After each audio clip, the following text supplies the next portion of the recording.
Très bien les gars, nous avons donc retardé le deuxième volet de la série Becoming Brigitte, car après avoir annoncé que nous allions diffuser l'épisode sur notre site candaceowens.com, nous avons subi de nombreuses attaques d'Edo tout le week-end. Essentiellement, nos serveurs étaient surchargés. Et puis hier soir, nous avons reçu une deuxième lettre très virulente de l'Élysée, de la part de Brigitte et Emmanuel Macron. Cette fois, il s'agit d'une lettre très brève, que nous allons vous montrer dans son intégralité plus tard dans l'émission. Que dire d'autre que les Macron ne se comportent certainement pas comme un couple qui n'a absolument rien à cacher. Voyons donc pourquoi ils se comportent comme ils le font. Bienvenue dans notre série Devenir Brigitte. Alors beaucoup de gens se demandaient avec le premier volet, l'entrée dans cette série, pourquoi les Français laissent-ils cela se produire?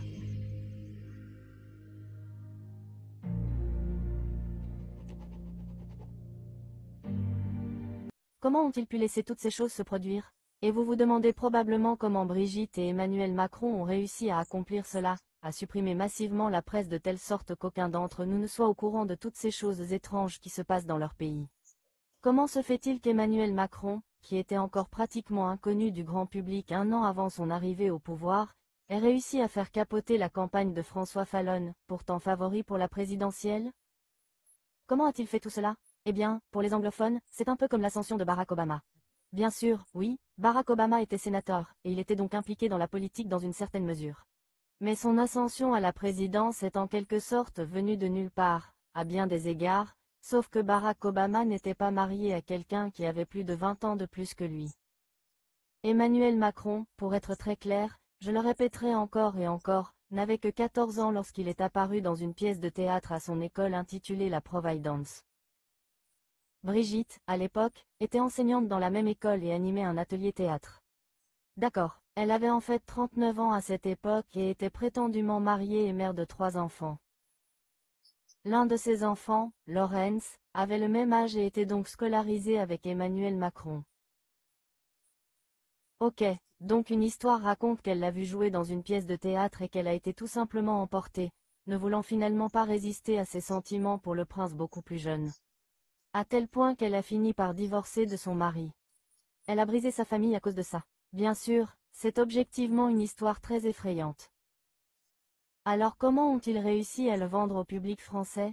C'est par là que nous devons commencer ici. La réponse, bien sûr, comme toujours, passe par une campagne de propagande très intense, remplie de mensonges et de déformations intentionnelles graves. Comme le souligne Xavier Poussard, le journaliste qui a révélé cette incroyable histoire, dans son prochain livre, il a écrit cette citation pour vendre cette histoire improbable. Une propagande intense a été déployée dans tous les médias, télévision, radio et Internet. Des livres à la gloire de Brigitte et Emmanuel et des couvertures de magazines sur papier glacé ont saturé l'espace public. L'objectif était d'instiller de manière subliminale dans les esprits un storytelling conçu par la crème des spécialistes parisiens de l'image publique. Ce récit pulp racontait l'histoire d'Emmanuel Macron, un élève précoce et virtuose, du moins à la Providence à Amiens. La presse le compare à Mozart, qui a séduit son professeur Brigitte, une femme dynamique, belle et charismatique.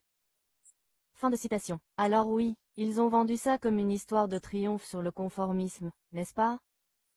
Cet amour qui défie l'âge est peut-être, comme nous le savons maintenant, un clin d'œil précoce aux œuvres écrites de l'auteur préféré de Macron, André Gide, qui, comme nous l'avons mentionné dans un épisode précédent, était un pédéraste autoproclamé, a violé des garçons musulmans et a écrit à ce sujet ouvertement. Et malgré cela, il finira, ou du moins son livre finira, dans le premier portrait présidentiel d'Emmanuel Macron. Incroyablement effrayant. Le 14 avril 2016, alors que Paris Match consacrait sa première couverture à Brigitte, les lecteurs apprenaient qu'un jour, dans son cœur, tout allait secrètement changer. Elle assiste à la pièce de théâtre de Milan Kundera intitulée Jacques et son matra, dans laquelle l'un des élèves de 9e année, Emmanuel Macron, est le héros. Il a déjà son œil d'aigle, écrivent-ils. Oh, oui, il a déjà son œil d'aigle. Je me concentre en quelque sorte sur Brigitte. C'est ce qu'on nous dit. Voici au passage une petite vidéo d'Emmanuel Macron se produisant quand il était plus jeune dans une pièce de théâtre. Vous pouvez simplement jeter un œil à cela. Nous pouvons laisser cela se dérouler. Merveilleux, merveilleux, irrésistible pour une femme de presque 40 ans qui l'a fait intégrer son atelier théâtre à la rentrée suivante.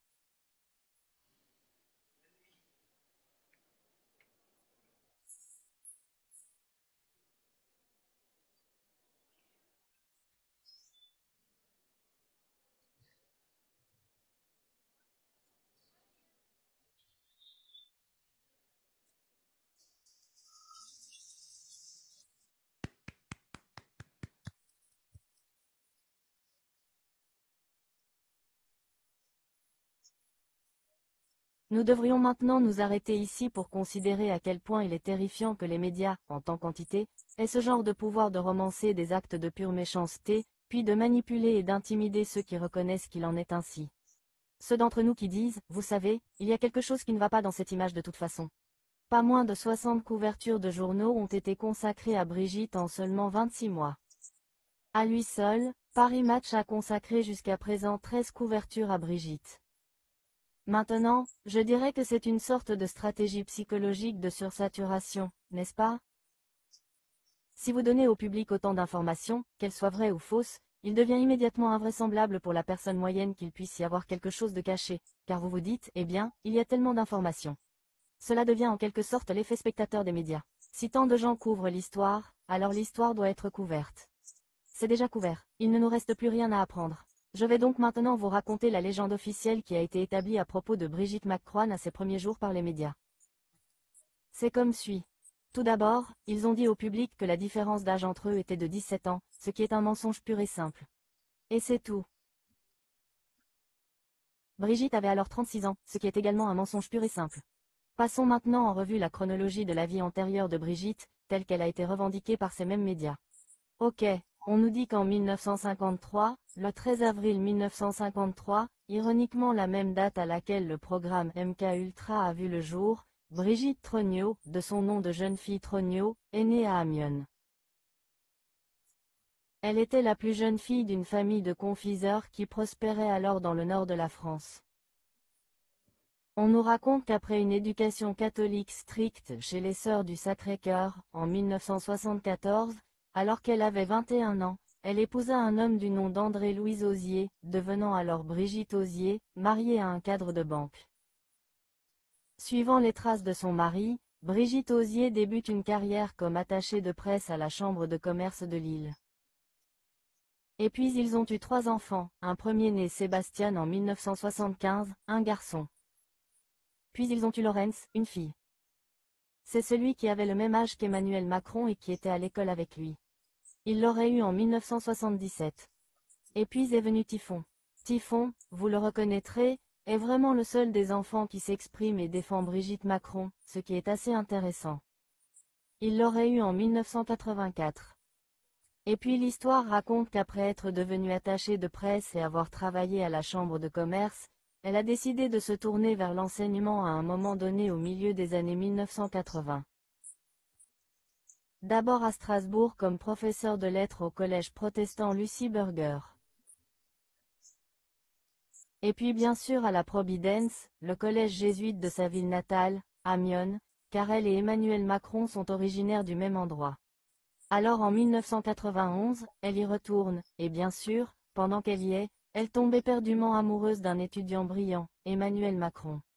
Maintenant, toute cette histoire était peinte sans aucune image, n'est-ce pas? Et donc, pendant que la presse vendait ça, ils essayaient de faire croire aux lecteurs que Brigitte était irrésistiblement sexy et canon, n'est-ce pas? Comme si elle était une sorte de poupée pin-up des années 80, incroyablement ressemblante à Claudia Schiffer. C'est l'image qu'ils essayaient de peindre dans leur tête, comme si elle était plus vieille maintenant. Mais si vous l'aviez vue, quand Emmanuel Macron l'a vue, elle portait des jupes courtes. Ils ont parlé de la façon dont elle portait des jupes et de la façon dont tous les garçons bavaient devant elle, tous ces garçons qui étaient en pleine puberté à l'école et qui fantasmaient sur cette prof sexy du genre Claudia Schiffer. Et bien sûr le génial virtuose Emmanuel Macron. Et c'est alors que commença cette sorte d'affaire clandestine.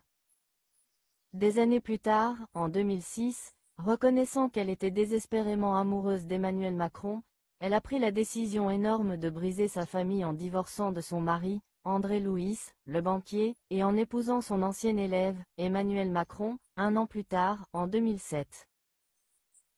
Bon, encore une fois, c'est la légende qui a été établie par les médias pour ne pas contrôler l'image publique de Brigitte. Le couple a fait appel à une femme connue sous le nom de Michelle Marchonne. Elle s'appelle Mimi en abrégé. C'est la femme que je vous montre ici, sur le côté gauche, marchant à côté de Brigitte.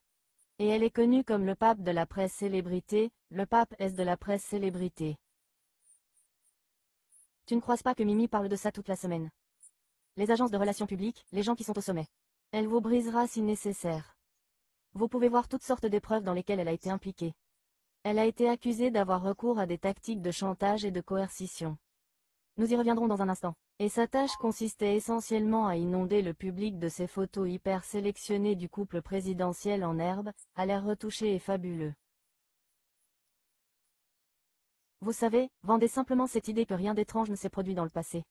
Et ainsi Mimi a pu bénéficier d'une quasi-exclusivité sur l'image de Brigitte grâce à son agence photo, connue sous le nom de Best Image. Vous découvrirez qu'au fur et à mesure que nous avancerons dans la série, vous allez vous-même tomber dans ce trou et vous allez commencer à chercher des photos et à essayer de vérifier des choses sur le passé de Brigitte. Et vous allez voir dans le coin que beaucoup de ces photos indiquent la meilleure image. Oui, c'est l'entreprise d'image photographique de Mimi Marchon. Cela signifie que Mimi contrôlait cette image. Or, en ce qui concerne les conversations qui avaient lieu entre Mimi et Brigitte, il y avait une personne qui servait d'intermédiaire. Et le nom de cette personne est Xavier Niel. C'est un milliardaire, vous devez le savoir, l'un des hommes les plus riches de France. Et je dois mentionner qu'il est également le gendre de Bernard Arnault, le PDG et président de LVMH. Oui, ce sont LVMH, Louis Vuitton, Moet et Hennessy. En janvier de l'année dernière, Bernard Arnault a dépassé Elon Musk pour devenir l'homme le plus riche du monde. Bon, les enfants de Bernard Arnault, 2 d'entre eux ont effectivement été scolarisés par Brigitte. Et il faut savoir que 2 de ses enfants ont été scolarisés par Brigitte.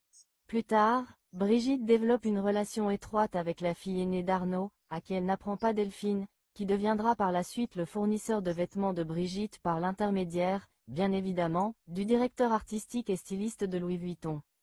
Ok, juste pour suivre cela, Bernardo a une fille et elle s'implique dans le style et l'habillage de Brigitte McCrohan, la première dame, et elle le fait évidemment par l'intermédiaire de Louis Vuitton et fait appel à leur directeur artistique pour être le styliste. Ce directeur artistique s'appelle Nicolas Guéquier. Et pourquoi je vous parle de ça? Qui se soucie de ce que porte Brigitte? Eh bien, vous devez simplement savoir, comme autre fait amusant, que cet homme est le principal promoteur du transgéandérisme et de l'androgynie dans le monde de la mode. Il est énorme. Ok, non seulement il a été selon, et c'est directement selon le magazine Out, en embauchant délibérément des mannequins trans et en les choisissant pour ouvrir le défilé de mode de Louis Vuitton. Comme lorsqu'il a choisi un individu transgenre de 23 ans nommé Croquion pour assurer la première partie de leur défilé 2018 au cours duquel ils ont présenté leur collection printemps-été. Mais devinez, Kir a également pris sur lui de lancer la carrière d'une tonne de mannequins transgenres dans toute l'industrie de la mode, comme une personne nommée Teddy King.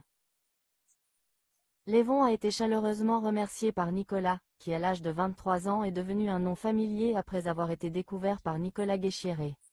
À l'âge de 21 ans. Il a été découvert. À 23 ans, il le remerciait déjà. Et donc c'est juste la personne qui habille Brigitte. Je m'égare. Et alors? Ok, le styliste de Brigitte est spécialisé dans le transgéandérisme dans le monde de la mode en tant que directeur artistique pour LVMH. Coïncidence, pourrait-on dire, n'est-ce pas? Bien, d'accord. Le but ici est également de démontrer le type de pouvoir qui entoure Brigitte, car lorsque nous considérons comment il pourrait être plausible qu'une histoire de cette ampleur ait été intentionnellement dissimulée par les médias grand public, oui, eh bien, il est assez important de savoir qui sont les acteurs qui l'entourent et à quel point ces personnes peuvent être puissantes. L'autre point c'est que Xavier Niel, pour en revenir à lui, c'est le gendre de Bernard Arnault qui était l'intermédiaire entre le couple présidentiel en devenir et Mimi Marchand, notre attaché de presse du pape Xavier et Niel. Xavier, Niel et Mimi se sont rencontrés par l'intermédiaire d'un avocat commun car ils ont tous deux un passé quelque peu mouvementé. Ok, Xavier a aidé dans les années 1980 à développer un service de chat dédié au cybersexe, et c'est devenu incroyablement lucratif pour lui. Il est ensuite devenu copropriétaire d'une chaîne de peep show et l'un d'entre eux s'est avéré plus tard être une façade pour un réseau de prostitution. Et en 2004, il a été arrêté pour proxénétisme aggravé. Je tiens à préciser ici que ces accusations ont été ultérieurement abandonnées. Mais je voudrais ici aussi citer le livre de Xavier Poussard. Il dit ça. On a beaucoup écrit sur Xavier Niel, le père de la box gratuite et de l'abonnement de téléphonie mobile vieux de 2 ans. Essentiellement, c'est juste pour que ce soit clair pour les auditeurs anglophones, c'est presque comme un forfait Verizon. C'est ainsi qu'il est devenu extraordinairement riche. Il est aujourd'hui un membre à part entière de l'hyperclasse mondiale, connecté à tous les grands de la Silicon Valley et propulsé par Henry Kravi au conseil d'administration du puissant fonds d'investissement américain KKR. Cependant, le rôle de son service de stockage DL Free dans l'hébergement de pornographie juvénile est encore trop peu connu et Free a même été décrit par le Centre canadien de protection de l'enfance comme la plus grande source d'images d'abus sexuels sur mineurs.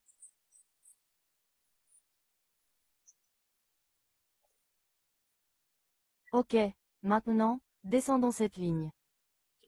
Vous pouvez rechercher ce qu'est le projet canadien Child for Child de protection Project Arachnid et pourquoi ils ont commencé à s'en prendre à ce projet. Et ce sont des liens avec Xavier Niel. Mais ce n'est pas de cela dont nous sommes ici pour parler. Je suis ici pour vous raconter comment il a rencontré Mimi Marchon par l'intermédiaire d'un avocat commun parce qu'elle purgeait une peine.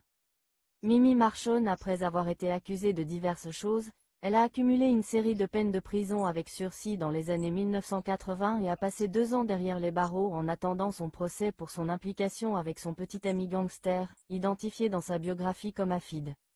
Même si finalement elle n'a pas été condamnée et que Xavier Niel lui a finalement donné de l'argent pour qu'elle puisse économiser.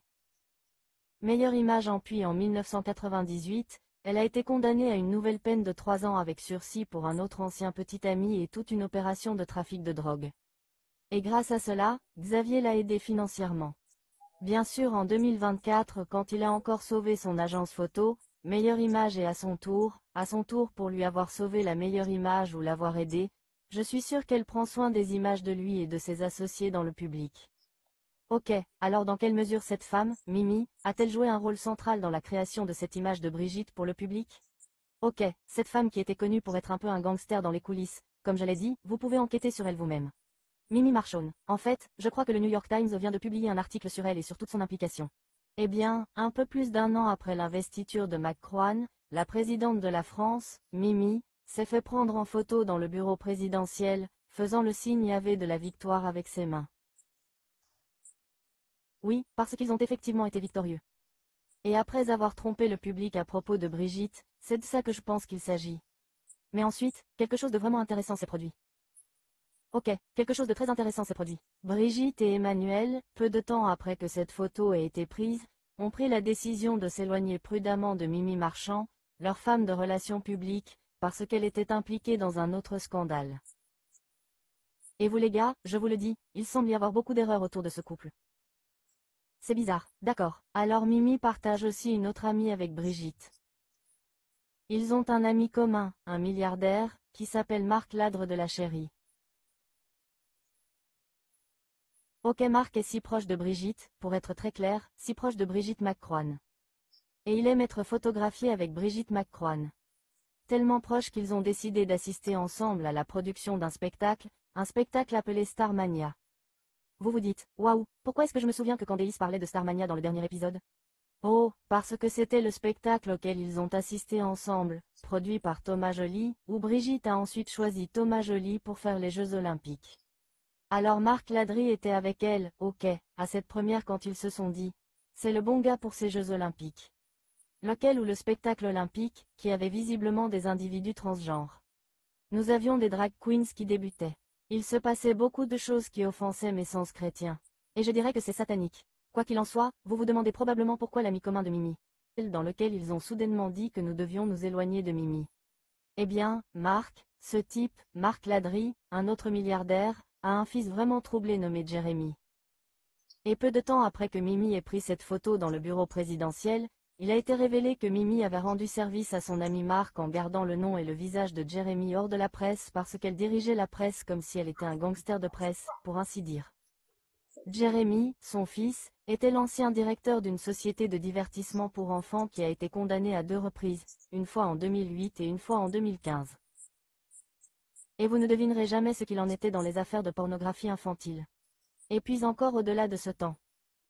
Et récemment, en 2004 et 2024, la mère de ses enfants a convoqué la police chez eux à Marrakech par peur après avoir fouillé son ordinateur. Et ils ont de très jeunes enfants. À cette époque, les enfants étaient âgés de 3 et 1 an, je crois.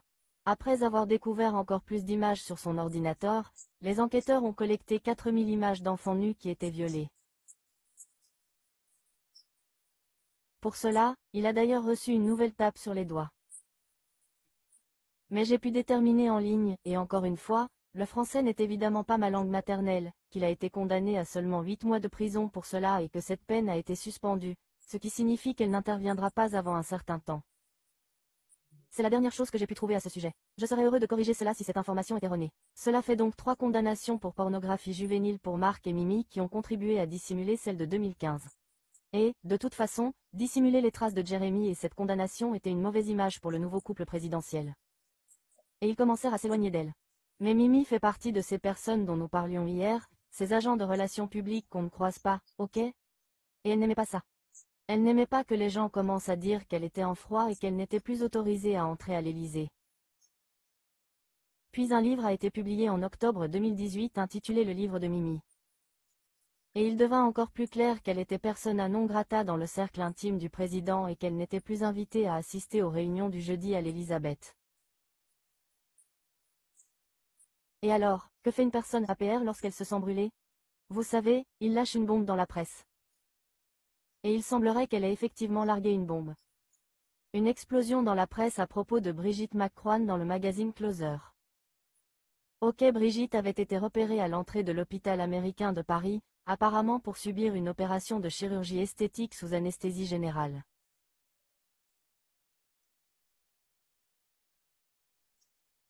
Et la première dame était furieuse de cette publication. D'accord, elle a publiquement condamné le magazine Closer pour son invasion préférée de la vie privée. Ok, c'est compréhensible si vous êtes à l'hôpital en train de faire des travaux. Sa réaction semble cependant excessive, surtout aux yeux du journaliste Xavier Poussard. Cela lui a semblé étrange, car un an plus tôt, un autre magazine appelé l'Express avait également dénoncé son opération sous le bistouri d'un médecin nommé Dr. Sidney Ohana. Et pourtant, elle s'en fichait. Elle n'en a fait face à aucun. Ce médecin et l'Express n'ont fait l'objet d'aucune condamnation publique. Brigitte ne leur en voulait pas.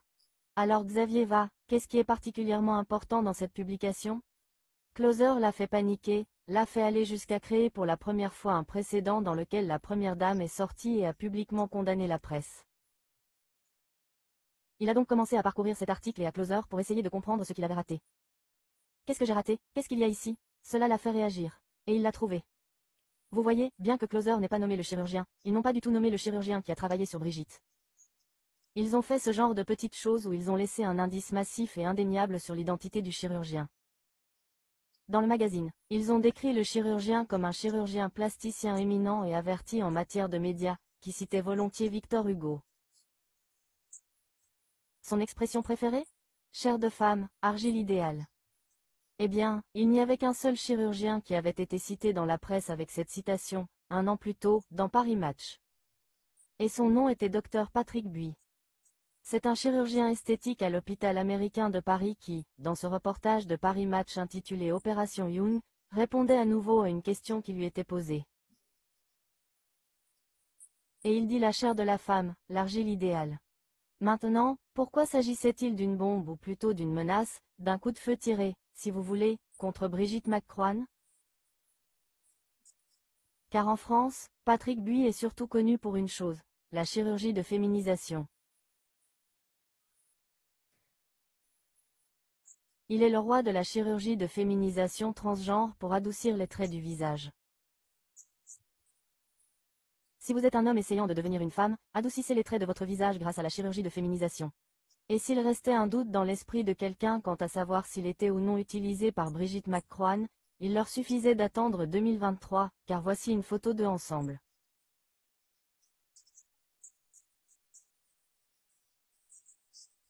Ouais, des années plus tard, en 2023, Emmanuel Macron décide de décorer le docteur Patrick Buy de la Légion d'honneur française, haute distinction de la République française. Imaginez la médaille de la liberté en Amérique. Cela lui est attribué. Nous allons nous arrêter ici car il y a beaucoup d'informations à digérer, à décortiquer et à rechercher. Encore une fois, nous ne sommes qu'à la pointe de l'iceberg en ce qui concerne ce couple, les relations et le pouvoir qu'ils ont et la façon dont ils ont pu exécuter cette farce en public. Ce que nous vous montrerons dans le prochain épisode, c'est comment l'histoire commence à s'effondrer et nous pouvons à nouveau faire apparaître cette chronologie, comment cette idée parfaitement organisée du passé de Brigitte, sans aucune photo, les gens ont commencé à dire « Attendez une seconde, quelque chose ne va pas ici ». Et cela commence en quelque sorte avec seulement quelques photos de Brigitte McCrohn publiées à l'époque où elle était soi-disant une poupée pin-up, et elle ne ressemblait en rien à une poupée pin-up. Et elle ne portait pas de jupe courte. Elle portait des costumes amples. Et non, cela ne ressemblait pas à un film dans lequel des adolescents se bousculeraient. La voici, juste ici. La voilà à l'époque où elle enseignait. C'est la pin-up sexy façon Claudia Schiffer. Et les gens ont commencé à dire, attendez une seconde. Est-ce qu'on nous vend juste un tas de mensonges? Et la réponse, bien sûr, sera oui. Mais je voudrais d'abord vous montrer la lettre que nous avons reçue hier de Brigitte McCrohn et Emmanuel McCrohn. Mais d'abord, avant de lire cette lettre dans son intégralité, je vais la transmettre à l'un de nos sponsors séduction. Très bien les gars, donc la lettre est folle. Nous sommes vraiment justes, je ne sais même pas quoi dire ici. Je ne sais pas quoi dire. Alors évidemment, pour ceux d'entre vous qui n'ont pas regardé les épisodes précédents, vous devriez le faire. Nous les écouterons sur YouTube, nous les rassemblerons tous pour que vous puissiez voir cela comme une série de tout ce qui s'est passé avec Emmanuel Macron et Brigitte McCrohn. Ils nous ont envoyé une lettre dans laquelle ils n'ont pas abordé le fond de l'affirmation selon laquelle Brigitte McCrohn était une femme, mais ont commencé à critiquer d'autres choses que nous avions dites et redites. Cela pourrait être une diffamation à cause de cela. Cela pourrait être une diffamation à cause de cela. Nous leur avons répondu en gros, écoutez, nous ne sommes pas là, nous ne sommes pas dans le métier du mensonge. Nous croyons, je crois plutôt que Candace croit que Brigitte McCrohn est née biologiquement de sexe masculin. Nous ne faisons pas cela pour le plaisir, évidemment. D'accord, et nous allons vous donner l'occasion de répondre à cette question. Ces questions, oui ou non, des questions très simples. Nous avons abordé dans le premier épisode des questions telles que, la première dame, Brigitte McCrohn, a-t-elle donné naissance à 3 enfants? Oui ou non, vous savez, est-elle née biologiquement de sexe masculin? Qui est la personne sur cette photo, etc., etc. Et ils ne nous ont pas répondu du tout. Nous leur avons donné, je pense, environ 10 jours, plus de 10 jours peut-être pour répondre avant de lancer le premier volet de notre série, mais nous n'avons pas eu cette chance.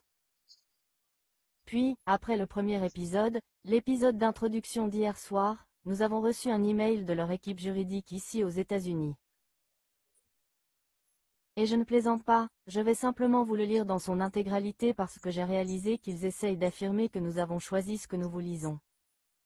Ouais, c'était une lettre de 100 pages. Nous n'avions pas 3 heures, et rien de tout cela ne répondait à notre question de savoir si Regine McCrohn était un homme ou non. Nous comprenons cela. Vous essayez de prétendre que les erreurs de colorisation, vous savez, pourraient être considérées comme de la diffamation.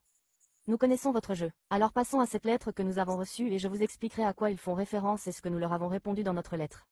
Vous pouvez donc voir que cela commence par nous faire savoir que cela vous concerne ou que c'est dans le coin là, confidentiel, non destiné à la publication ou à l'attribution. J'échoue vraiment à ça. Ensuite, ils disent qu'il s'agit de déclarations fausses et diffamatoires à l'encontre du président Emmanuel Macron et de Brigitte McCrohn. Ils disent que nous écrivons à nouveau au nom de nos clients, du président et de Madame McCrohn.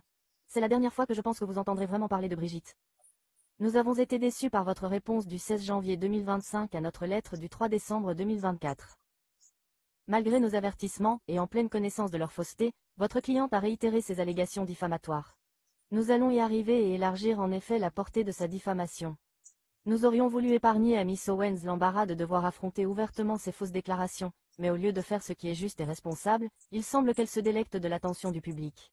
Donc, en gros, ils m'ont écrit la première menace juridique pour m'épargner, les gars. Ils disaient simplement, nous voulons vous aider et vous faire savoir que certaines choses que vous avez dites étaient fausses. Et donc cette lettre est un avertissement pour vous. Comme ce couple est gentil, il définit vraiment cela dans son cœur. Continuons à lire. Depuis notre lettre, Mademoiselle Owens a publié plusieurs ex-posts et podcasts supplémentaires, diffamant davantage les Macron. Dans la mesure où les allégations des Macron souffraient de l'une des lacunes juridiques que vous avez soulignées dans votre lettre, ce qui n'était pas le cas, Mademoiselle Owens a éliminé tout doute sur ces allégations et les a renforcées avec ses nouvelles déclarations. Le plus scandaleux est que, le 13 janvier 2025, Madame Owens a faussement laissé entendre que les Macron étaient responsables de la mort d'un journaliste qui enquêtait sur eux. Ok, faisons une pause ici pendant que vous regardez le premier épisode. Ils sont juste allongés ici, n'est-ce pas? Il y a juste, je vous l'ai littéralement dit, que chaque journaliste qui essaie d'aborder l'histoire, quelque chose se produit aussi, ok? Et c'est un fait qu'Isabella Ferreira qui travaillait sur l'histoire avait envoyé un message, selon son amie, disant qu'elle avait une bombe à propos d'Emmanuel Macron et qu'elle appréciait que la presse française en ait parlé. Et puis elle a été retrouvée morte flottant dans une rivière, ok, ou un étang, peu importe ce que c'était.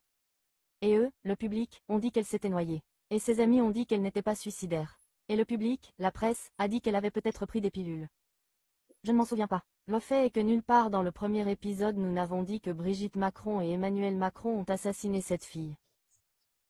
Nous vous avons raconté ce qui s'est passé. Ok, continuons à lire ici. Cette implication incendiaire est fausse, offensante et incroyablement dommageable. Mademoiselle Owens a répété cette fausse affirmation le 31 janvier 2025 et a renforcé les implications. Ils ne disent pas que je l'ai dit. Ils disent que vous l'avez sous-entendu en affirmant qu'elle, c'est-à-dire moi, a renforcé la sécurité après avoir reçu la lettre de Macron et la cause des choses que nous savons sur leur réseau et les choses qui se passent. Comme je l'ai dit, chaque journaliste qui essaie de faire connaître cela, oui, ce n'est pas un mensonge. C'est la vérité. Nous avons renforcé notre sécurité car nous avons répondu aux gens qui disaient sur le chat, procurez-vous une bonne sécurité. Et bien sûr, lorsque vous avez des gens qui se promènent dans votre propriété et que vous avez de jeunes enfants et que vous comprenez l'ampleur des enjeux que représente le renforcement de votre sécurité, c'est mon droit. Ok, vous ne pouvez pas me dire que je ne peux pas dire la vérité au public à ce sujet. Continuons à lire pour voir ce qui les contrarie. Dans un autre mensonge éhonté, Mademoiselle Owens a déclaré à plusieurs reprises que Mademoiselle Macron avait admis que Mademoiselle Macron avait violé le président Macron de manière statutaire dans notre lettre du 3 décembre. Il s'agit d'une fabrication complète, car aucun aveu de ce genre n'a été fait dans notre lettre du 3 décembre ni ailleurs. Non, au contraire, nous avons montré exactement ce que vous avez dit où vous avez admis qu'Emmanuel Macron avait 15 ans et vous avez admis que Brigitte avait 39 ans. Et nous avons dit au public que c'était donc un aveu qu'il s'agissait d'un viol statutaire, car les lois de l'époque stipulaient qu'il ne pouvait y avoir de consentement si l'adulte avait autorité sur l'enfant. Et étant donné qu'il s'agissait d'un enseignant et qu'Emmanuel Macron avait 15 ans et n'avait pas l'âge du consentement, cela constituerait un viol légal. Nous n'avons donc pas dit que vous aviez écrit le fait qu'il s'agissait d'un viol statutaire. Nous avons dit que vous l'aviez admis, sciemment ou non, en affirmant par écrit, ce que je crois être la première fois, que leurs âges étaient de 39 et 15 ans. Et pour être clair, nous affirmons que leurs âges étaient en fait de 39 et 14 ans, car 14 ans était indéniablement l'âge auquel Emmanuel Macron a participé à cette pièce. Continuons à lire. L'imprudence de votre client et ses affirmations fausses et préjudiciables sont stupéfiantes. Ça continue. Vous passez la majeure partie de votre lettre à discuter de la malveillance réelle, mais les preuves bien documentées de la malveillance réelle ici sont accablantes. Et votre cliente n'a fait qu'ajouter à ce dossier ses déclarations publiques après avoir reçu notre lettre.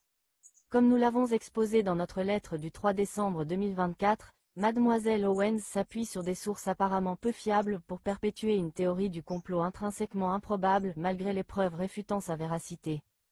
Miss Owens prétend être journaliste, mais elle ne respecte pas à plusieurs reprises les normes journalistiques dans ses reportages. Elle continue également à profiter de ses mensonges et à dissimuler le nom de l'entreprise, et a même récemment déclaré qu'elle commencerait à revendre le t-shirt de l'homme de l'année, se moquant de Madame Macron. Et tout comme Miss Owens prétend qu'elle n'est pas obligée de créditer les Macron, un tribunal ne sera pas non plus obligé de créditer ces affirmations face à des preuves accablantes qui les réfutent. Ils disent donc littéralement beaucoup de choses ici, à part qu'il s'agit d'une théorie de conspiration improbable. Tout ce qu'ils ont à faire, c'est d'écrire. Brigitte Macron est née biologiquement femme. Nous vous disons que c'est un fait. Ils ne feront pas ça. Brigitte Macron a donné naissance à 3 enfants. Leurs noms sont Laurence, Sébastien et Téphone. Nous affirmons cela comme un fait. Veuillez corriger le dossier. Dans la lettre que nous leur avons adressée, nous avons indiqué que nous étions heureux de rectifier la situation. Nous sommes heureux de dire la vérité. Nous avons même proposé de prendre l'avion jusqu'en France pour réaliser l'interview afin que Brigitte puisse elle-même répondre officiellement. Nous avons dit à tout moment, à n'importe quelle date, vous nous le faites savoir à partir d'ici jusqu'à ce que je pense que nous leur ayons donné jusqu'en mars quelque chose comme ça. Nous allons prendre un avion. Nous volerons vers vous car nous ne voulons pas mentir à ce sujet. Et nous vous demandons de répondre à ces questions. Et si vous ne voulez pas que je vienne et que vous ne voulez pas m'inviter au Palais Élise, alors répondez simplement à ces 21 questions afin que nous puissions les inclure dans notre reportage. Ils refusent de le faire et disent plutôt qu'il s'agit d'une théorie de conspiration improbable. C'est ça, c'est ce qu'ils disent. Bon, continuons parce que la lettre est presque terminée. C'est tout ce qu'il dit. Depuis que nous avons reçu notre lettre, Mademoiselle Owens nous a fourni encore plus de preuves. Ok, désolé. En fait, nous venons de passer en revue cela. Oh, non, c'est vrai. Depuis qu'elle a reçu notre lettre, Mademoiselle Owens nous a fourni encore plus de preuves de son mépris téméraire de la vérité, de sa réelle malveillance et de son intention de nuire davantage au Macron. Mademoiselle Owens a reçu un avis écrit accablant des preuves contredisant ses affirmations dans notre lettre du 3 décembre 2024, et pourtant elle continue de redoubler d'efforts et d'étendre ses mensonges. Elle a refusé de retirer les allégations diffamatoires décrites dans notre lettre. Miss Owens a également cité des extraits de notre lettre, mais a refusé de présenter à son auditoire une grande partie des preuves substantielles réfutant ses affirmations. Tout cela est flagrant. Tenter de diffamer et de blesser davantage les Macron et de cacher la vérité au public auquel elle a menti à plusieurs reprises sur ces questions. Donc, essentiellement, ce qu'ils disent, c'est que nous vous avons envoyé une lettre de 100 pages et que nous avons passé en revue tout ce qui pourrait potentiellement être diffamatoire. Comme je te l'ai dit, en ignorant le fond, Bridget est-elle un homme, oui ou non? Un homme biologique, oui ou non? Est-elle née biologiquement de sexe masculin, oui ou non? Et je commence à pinailler sur les colorisations des photos. Et ils vont en fait énumérer à nouveau les deux choses. Je n'ai donc pas besoin d'être redondant ici. Ils vont énumérer des parties d'une lettre que nous n'avons pas présentée au public. C'est pourquoi nous vous montrons cette lettre dans son intégralité parce qu'elle est ridicule. Vous allez voir exactement leur tendance à ne pas aborder le fond et à toujours pinailler sur des choses qu'ils considèrent comme diffamatoires. Alors continuons avec cette lettre. Ça va. Miss Owens croit à tort que ses fausses déclarations sur les Macron sont protégées par sa liberté d'expression et de religion, ou du moins pense qu'il sera utile à sa cause de lancer ces termes. La diffamation n'a pas droit à la protection du premier amendement car, je cite, les fausses déclarations de fait n'ont aucune valeur constitutionnelle. Et puis ils énumèrent un procès, une certaine jurisprudence là-dedans. Ainsi, Miss Owens ne peut pas publier Here It Comes Guys, une accusation dont elle sait qu'elle n'a aucune preuve pour s'adapter à son scénario souhaité, puis se dissimuler derrière le premier amendement, une plainte en diffamation fondée en partie. Et c'est parti. Les fausses affirmations de Miss Owens selon lesquelles les Macron seraient impliqués dans une secte satanique n'impliquent aucune croyance religieuse, là où un tel groupe n'existe même pas. C'est ce qu'ils disent ici, et c'est ce que j'ai fait, coupable comme on me l'accuse. Ils ont consacré tout un segment de leur première lettre à mon sujet, parlant de satanisme et de secte, insinuant qu'ils faisaient partie d'une secte satanique et ils disent que c'est de la diffamation. Parler de secte satanique est une forme de diffamation. Et ils me demandent de rectifier le tir. Je dis que je ne fais pas ça parce qu'en tant que chrétien, d'accord, je sais que les sectes sataniques existent réellement. Et qu'ils prétendent que j'ai dit qu'ils ne pouvaient pas exister, qu'ils n'existent pas, est complètement insensé et constitue une violation de mon droit de pratiquer ma religion. Donc je ne vais pas maintenir ma position là-dessus. Je vais tenir le coup quand je vous ai dit que je parlais de mon point de vue et du point de vue partagé par beaucoup selon lequel la cérémonie olympique était satanique. Ce sont même les principaux participants. Barbara Butchockel, la lesbienne.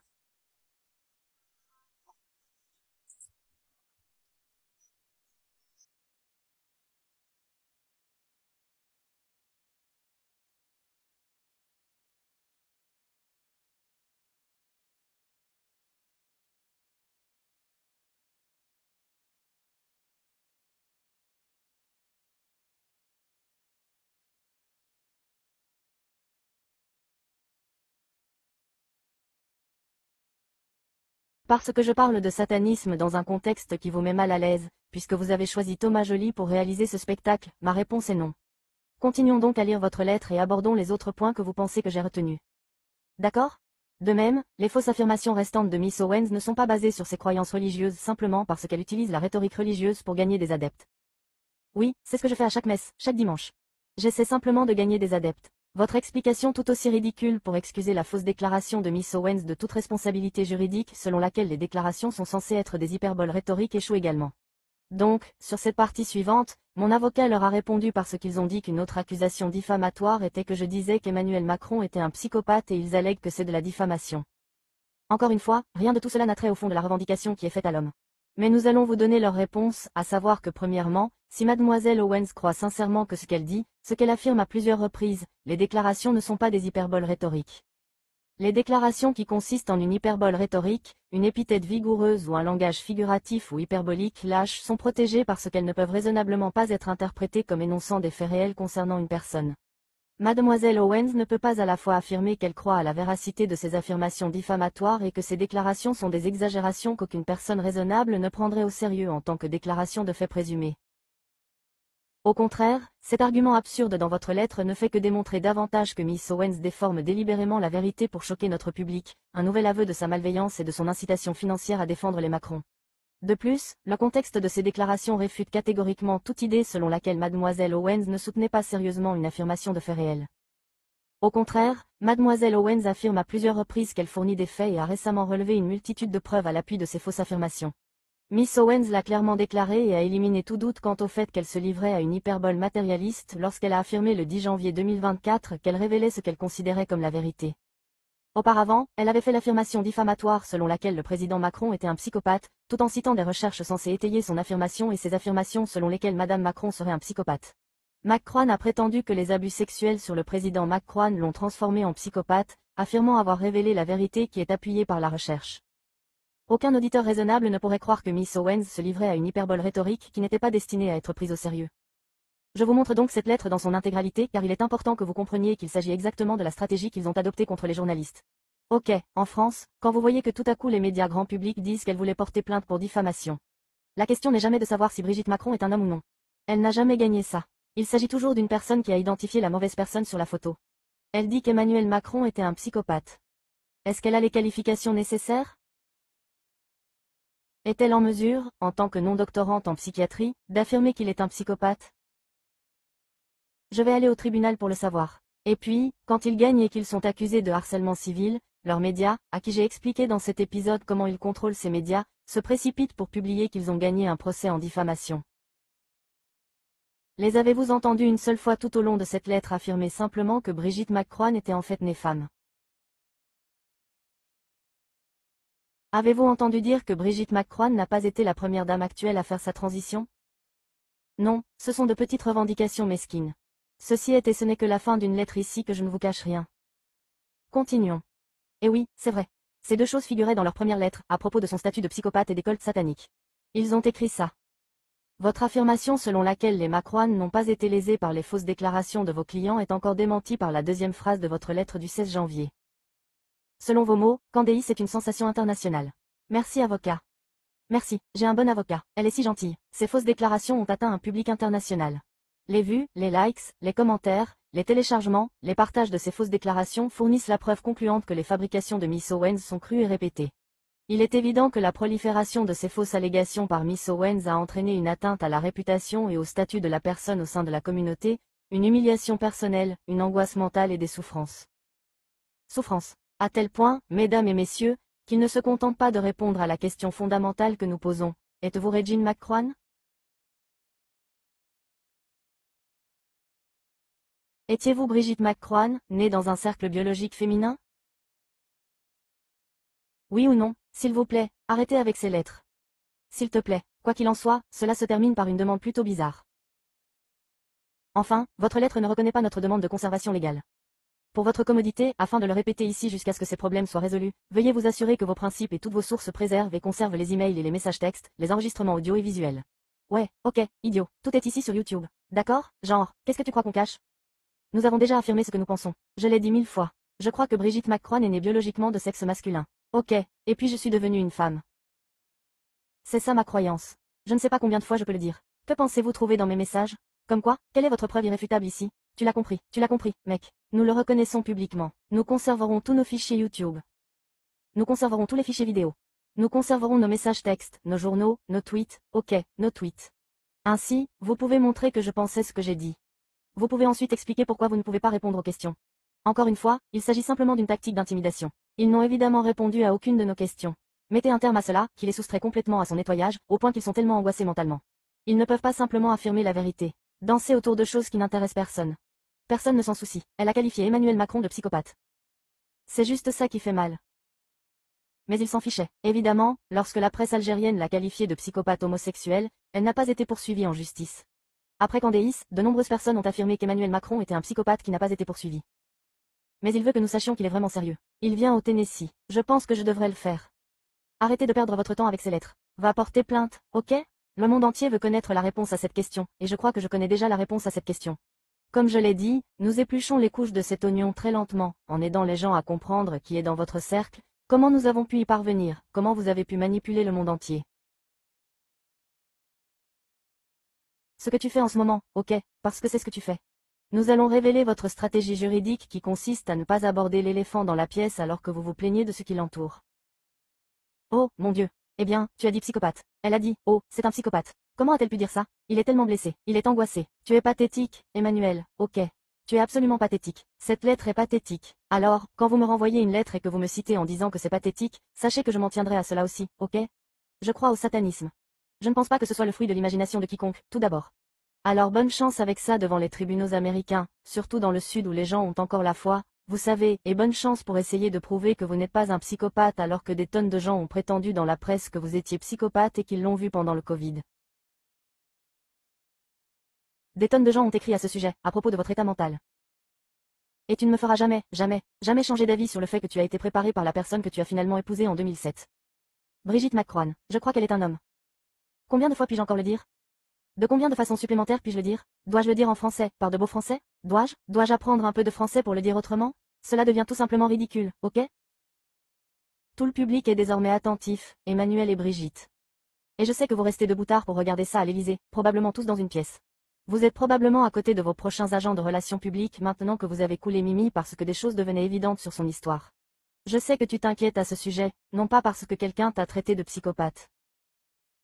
À quel point le leader de la G7 pourrait-il être susceptible? D'accord, mais vous vous inquiétez du fond et nous allons arriver au fond et le monde entier va nous regarder le faire. Je conclus donc ceci, monsieur. Et monsieur McCrohan, en vous remerciant d'avoir promu cette série et de la seule manière que vous connaissez, en pleurant comme